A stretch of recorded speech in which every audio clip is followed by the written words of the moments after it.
All right, here we go. It is April 22nd. It's Monday. We have a lot of work to do, a lot of things to talk about.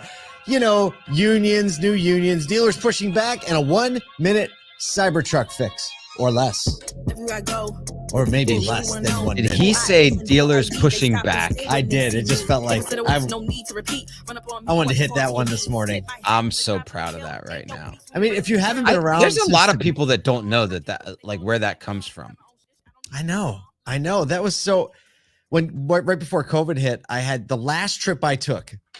I don't know if I've told you this story. The last trip I took before COVID was actually to Nashville. No way. It was actually to Nashville. It was only the second time I'd ever been in Nashville. It was to go be with Donald Miller, the New York Times bestseller, story brand creator, in person for like a mission statement workshop. He just developed this thing. So I was in the first class. So I got to sit in a room with him all day. And he was talking about how to write the mission and the compelling thing and get it. And, you know, it was like learning about that a little bit more.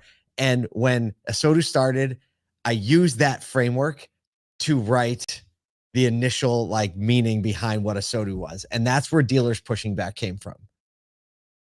How about that? We never explored the story. That's so amazing. And the fact that it was in Nashville. I was right down the street. I was downtown. It was great. I know right where you probably were. Yeah, that's amazing. Oh, I know. So, I mean, what we're excited about is like now here we are almost 4 years after that point. Wow. We're all getting together in Baltimore, May 15th, 16th for ASOTU CON, which is just the evolution of that initial thing coming all the way full circle. Right. Now we're going to have hundreds of dealers and industry partners in one place pushing back against the things that want to make the stigmas that want to take the industry down, the operational challenges that want to put dealers under, the things that are cutting into profits, the things that are making dealerships a bad place to work. We're pushing back against all that together to make it a better place. So we hope you join us. Over 90 speakers, over 3 days, in an amazing, amazing venue. We're getting all the merch, all the swag shipments in. Let me just say, when ASOTU gives away swag, we don't mess around. It's not like a little printed squishy ball. We got custom attire. Oh my! We have great soccer scarves. We have jewelry. It's going to be unbelievable. It truly is. Hey, this is interesting. So I was talking to a buddy at church this weekend, and he works for Nissan. And it works with dealers actually in the Nashville and like greater Nashville, like 150 miles out from the area. And he said one of the things that he's running into in the specific work that he does is this like quickening pace of general manager, even people like salespeople turnover in the industry because of like margin compression and dealer principals trying to fix and find a way. And we have a couple of sessions uniquely dedicated to writing the retention and writing the employee management within the dealership. And I'm guessing it's going to take a trend on that topic line, because if someone at the OEM is feeling that, I guarantee it's being felt in dealership. Right. By the time it makes its way to them. Yep. Right. You know, it's gone through several layers of filters. So go to ASOTUCon.com, check it all out, get your tickets fast. We keep begging the hotel to give us more rooms, and they give us like 1 or 2 at a time. So there may or may not be hotel, but we sold out over 200 rooms at this hotel already. So maybe there is. Thanks to our friends at Reynolds and Goobagoo for being the presenting sponsor, helping us make it happen. We're also going to be featuring the Effectv podcast stage. We've had ASOTU CON Sessions every year. This is our 3rd year live podcast stage. It's an amazing experience, and our friends at Effectv have been a partner all 3 years. Yeah, they liked it so much. Year 1, they came back for year 2. So much year 2, they came back for year 3. And so this one's even better. Because we always got to level it up. We always got to level do the same thing. Hey, I want to say hey to Doug Klassen, just shouting out. Say I love it. Happy Monday, ASOTU Nation. Feels happy good. Monday. I feel like we should start the show that way on Mondays. Happy Monday, ASOTU Nation. ASOTU Nation. But we got to get Michael Cirillo to read it. You know? We do. Of course we do. He's the voice of automotive. All right, let's get into it. Let's go. All right, in a historic win for the UAW employees at Volkswagen's Chattanooga plant in Tennessee voted decisively to unionize, marking the UAW's first significant success in the South. So after 2 prior attempts in previous years, they succeeded, listen to this vote count, 2,628 votes for and only 985 against, setting a new course for worker representation in these southern states. The victory at Chattanooga previously was the only VW plant globally without union representation. I didn't know that. But this may signal a broader shift in the U.S. industry. UAW President Shawn Fain celebrated the win, noting its potential to catalyze further unionization across the region. He said, quote, "Once you see the first domino fall, you're going to see a lot more follow." He then emphasized the importance of swiftly moving from the election victory to securing a contract. Of course, that's what they do. And he said, quote, "We're going to push immediately to get a first contract." When I first saw this story, I hadn't read the story or seen the Shawn Fain quote. And like in my mind's eye, I saw this row of dominoes. It was like the first, you know how sometimes you read something and you just see something in your eyes. That's what I saw. And I think it's a like, there's like a wonderful and scary version of those dominoes falling. The good for that unions do for workers, but also the scary thing of what that means for U.S. manufacturing potentially. And some of like even the concerns of the political landscape in the South and how they feel about unions that was presented late last week in some statements from some governors. It's going to be interesting how that balance of power is played within like just the culture of the South. Right. Because, like he's going after every other spot now. I'm sure going to Huntsville, going to go to Hyundai, going to go right into, Alabama and Mississippi, Atlanta, or Georgia, a lot of these places that have never seen unionized work in the South. Going to be, probably a wild summer. Yeah. Actually, we were messing last week. We were like, man, sometimes the news is a little light. Back in those UAW days when we had something to talk about every day and we hated it, Shawn Fain. Thank you. Coming back. Come to ASOTU CON, Shawn. We'll put you on the stage. I don't think he's coming to ASOTU CON, but open invite if you want to come to ASOTU CON. There you go. Oh man. I had a speaking of, and I lost it. Oh, we got two sideways. But I'll tell you what. Last note on this UAW.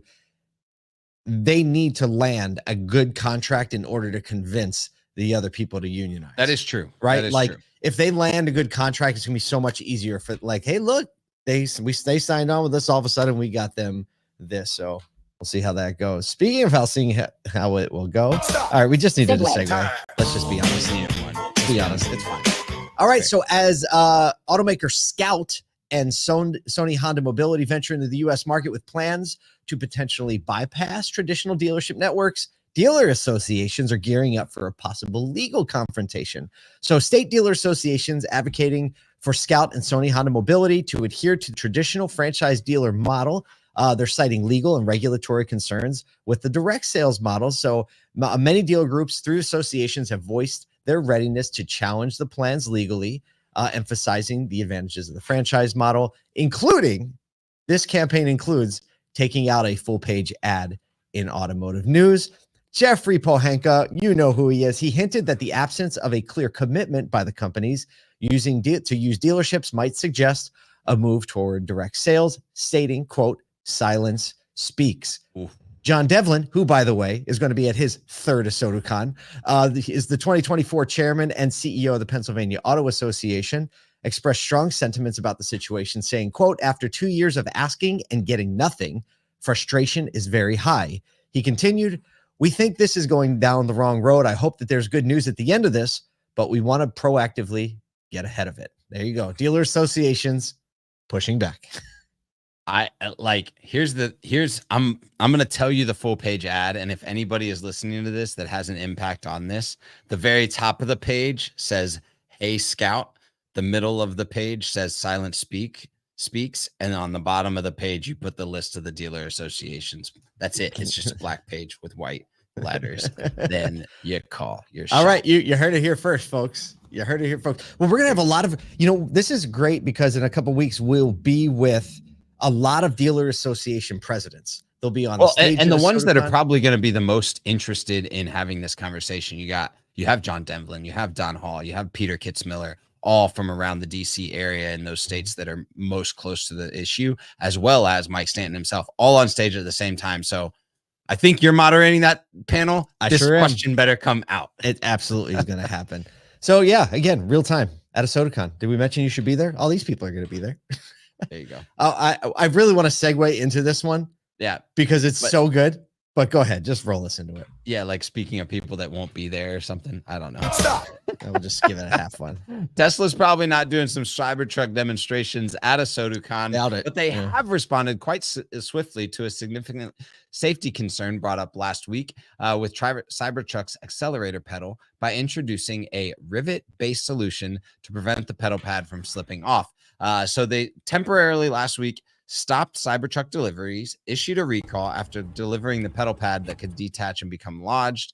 The repair, we'll watch it in a second, but the repair basically involves a procedure that has like a little bit of measurement involved, placing the accelerator pedal in exactly the right spot, and then a materials cost of $1 or less than $1, and a total time to actually fix and put the rivet in place to secure the thing for less than $1.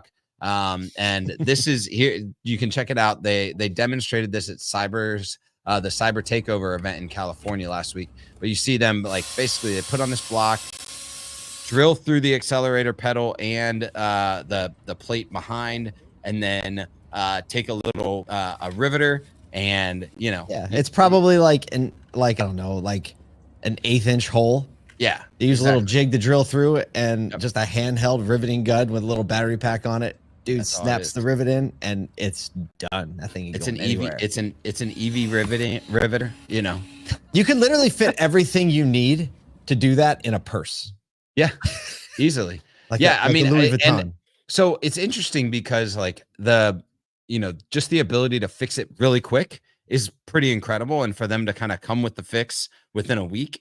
But there was a ton of flack online. I don't know if you read the Twitter thread of like, after all of this cleanliness, and I get like a customer facing rivet hole at the bottom of my, like it is perfectly clean. You see the dash there, like there's seamless everying. And then you just got that's a good point. Better make sure that hole is centered and straight, because that would drive me nuts if it, I mean, you really kind of can see it, can't see it. That is really funny. And it better be an aluminum rivet.